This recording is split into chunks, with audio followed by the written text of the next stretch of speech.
मैं Tarun Kumar Sahu Agrasen ITI Kanker trade electrician first year के trade theory से ट्रांसफार्मर टॉपिक के बारे में आज डिस्कस करने जा रहा हूं।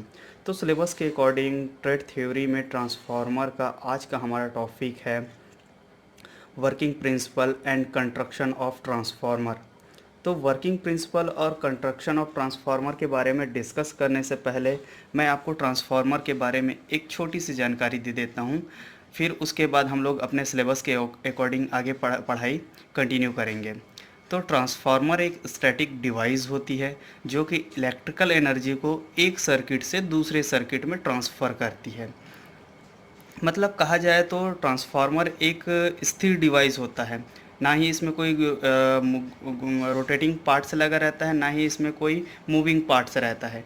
ये ट्रांसफार्मर एक प्रकार से स्थिर मशीन होती है, स्थिर डिवाइस होता है जो कि इलेक्ट्रिकल एनर्जी को एक सर्किट से दूसरे सर्किट में वोल्टेज को कम या ज़्यादा करके ट्रांसफ़र करती है, ना कि इलेक्ट्रिकल एनर्जी को वो इंड्यूस्ड करती है। सिर्फ इलेक्ट्रिकल एनर्जी को एक सर्किट से दूसरे सर्किट वोल्टेज को कम या ज़्यादा करके वो ट्रांसफ़र करती है।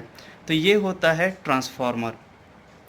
तो आगे के हम लोग टॉपिक में देखेंगे कि ट्रांसफार्मर का वर्किंग प्रिंसिपल क्या है, ट्रांसफार्मर किस प्रिंसिपल पे वर्क करता है और उसका वर्किंग प्रोसेस क्या होता है। तो जैसे कि हमारा आज का टॉपिक है वर्किंग प्रिंसिपल ऑफ ट्रांसफार्मर।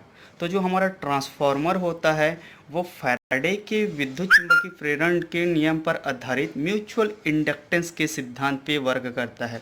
जी हाँ स्टूडेंट, हमारा जो ट्रांसफार्मर होता है वो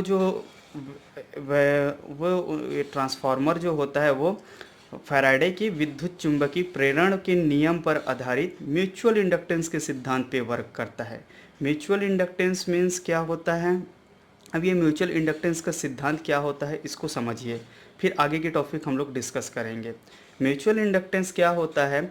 जब भी कोई कॉइल होती है, उस कॉइल को जब हम लोग सप्लाई देते हैं तो किसी भी कॉइल को एसी सप्लाई देने से उसमें फ्लक्स क्रिएट होता है। तो उस फ्लक्स के क्रिएट होने से उस चुंबकीय क्षेत्र में जब कोई दूसरी कॉइल को रखा जाता है तो एक कॉइल में सप्लाई देने की वजह से उत्पन्न फ्लक्स के द्वारा दूसरी कॉइल में नज़दीक में रखे दूसरे कॉइल में ईएमएफ उत्पन्न हो जाने की घटना म्यूचुअल इंडक्टेंस कहलाती है। और इसी म्यूचुअल इंडक्टेंस के सिद्धांत पे हमारा ट्रांसफार्मर वर्क करता है।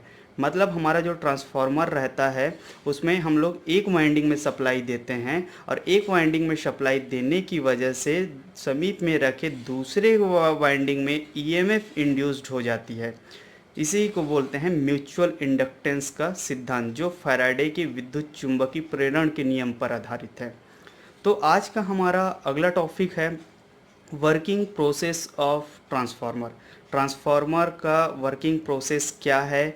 सबसे पहले मैं आपको ये बता देना चाहता हूँ कि वर्किंग प्रोसेस को समझने से पहले कंस्ट्रक्शन ऑफ ट्रांसफार्मर को समझिए कि ट्रांसफार्मर का कंस्ट्रक्शन क्या होता है, ट्रांसफार्मर की संरचना क्या होती है। तो ट्रांसफार्मर की संरचना को बताने के लिए चलिए मैं आपको एक पेज पे आपको सर्किट ड्रॉ करके दिखाता हूँ जिससे आपको भी समझने में आसानी हो। चलिए एक पेज में मैं आपको ट्रांसफार्मर को चलिए अभी का हमारा टॉपिक डिस्कस करते हैं कंस्ट्रक्शन ऑफ ट्रांसफार्मर। मतलब ट्रांसफार्मर की संरचना, ट्रांसफार्मर की संरचना कैसे होती है और ये कैसे वर्क करता है इसके बारे में अभी हम डिस्कस करेंगे। तो इसके वर्किंग प्रोसेस को समझने से पहले आप इसके कंस्ट्रक्शन को समझिए, उसके बाद फिर आपको वर्किंग प्रोसेस समझने में आसानी होगी।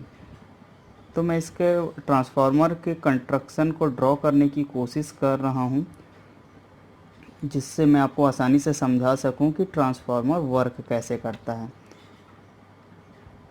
तो ये जो सर्किट मैं अभी ड्रॉ किया हूँ ये ट्रांसफार्मर का इंटरनल सर्किट है।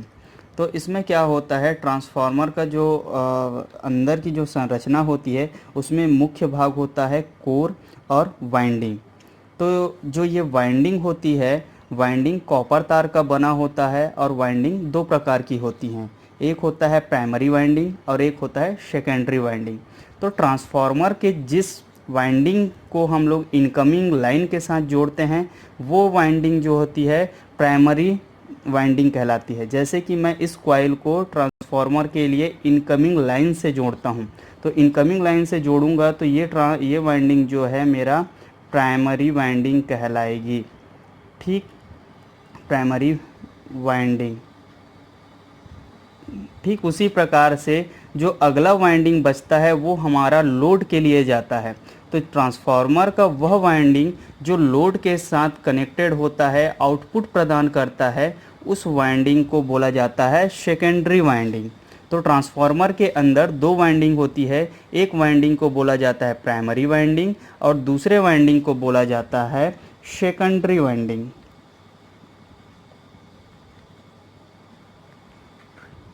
Secondary winding. तो ये जो वाइंडिंग होती है प्राइमरी वाइंडिंग और सेकेंडरी वाइंडिंग, ये कोर पर स्थापित होती है। तो ये जो वाइंडिंग होती है, ये जो दोनों वाइंडिंग है आपस में कोर में स्थापित होती है। तो वाइंडिंग जो होता है, एक वाइंडिंग और दूसरा वाइंडिंग, वो विद्युतीय रूप से एक दूसरे के साथ कनेक्टेड नहीं होता, बल्कि कोर के अलग अलग भाग में स्थापित होता है। और ये जो वाइंडिंग होता है एक दूसरे से चुंबकीय रूप से कनेक्टेड होते हैं, ना कि विद्युतीय रूप से।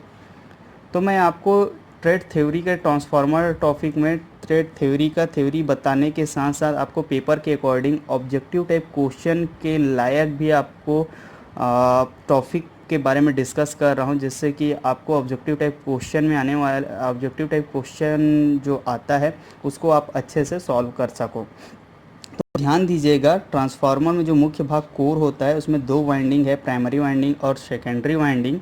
इनमें एक प्राइमरी वाइंडिंग जो है एक तरफ कोर के एक हिस्से में स्थापित रहती है और कोर के दूसरे हिस्से में सेकेंडरी वाइंडिंग स्थापित होती है। दोनों एक दूसरे से इलेक्ट्रिकली रूप से कनेक्टेड ना होके मैग्नेटिक रूप से कनेक्टेड होते हैं। तो दूसरा जो हमारा ये भाग है कोर जो होता है लेमिनेटेड सिलिकॉन स्टील का बना होता है और ये जो कोर होती हैं पतली पतली पट्टियों से मिलकर बना होता है। तो जो हमारा ट्रांसफार्मर होता है उसमें कोर का पदार्थ हमेशा याद रखिएगा दोस्तों, जो आगे आपको पेपर में अक्सर पूछा जाता है कि ट्रांसफार्मर का कोर किस पदार्थ का बना होता है।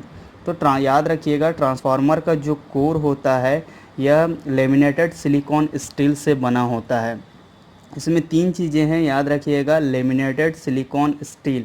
तो इसमें स्टील की मात्रा याद रखिएगा, कोर में स्टील की मात्रा 94 से लेके 96% के बीच में स्टील होता है और बाकी का जो 3.8% से लेके 4.5%, 3.8 से लेके 4.5% के बीच में इसमें सिलिकॉन की मात्रा मिलाई जाती है और इन दोनों पदार्थ से बने पट्टियों को फिर लेमिनेटेड किया जाता है, वार्निश से लेमिनेटेड किया जाता है। इसलिए इसको बोला जाता है लेमिनेटेड सिलिकॉन स्टील। तो यहाँ पर सिलिकॉन में मिलाने का और लेमिनेशन करने का रीज़न ये होता है कि जो हमारा ट्रांसफार्मर होता है, इस ट्रांसफार्मर में लॉसेस होता है, आयरन लॉस दो टाइप के होते हैं, एडी करंट लॉस और हिस्टैरिसीस लॉस। तो इसी एडी करंट लॉस और हिस्टैरिसीस लॉस को कम करने के लिए इसमें सिलिकॉन की मात्रा और लेमिनेशन की जाती है।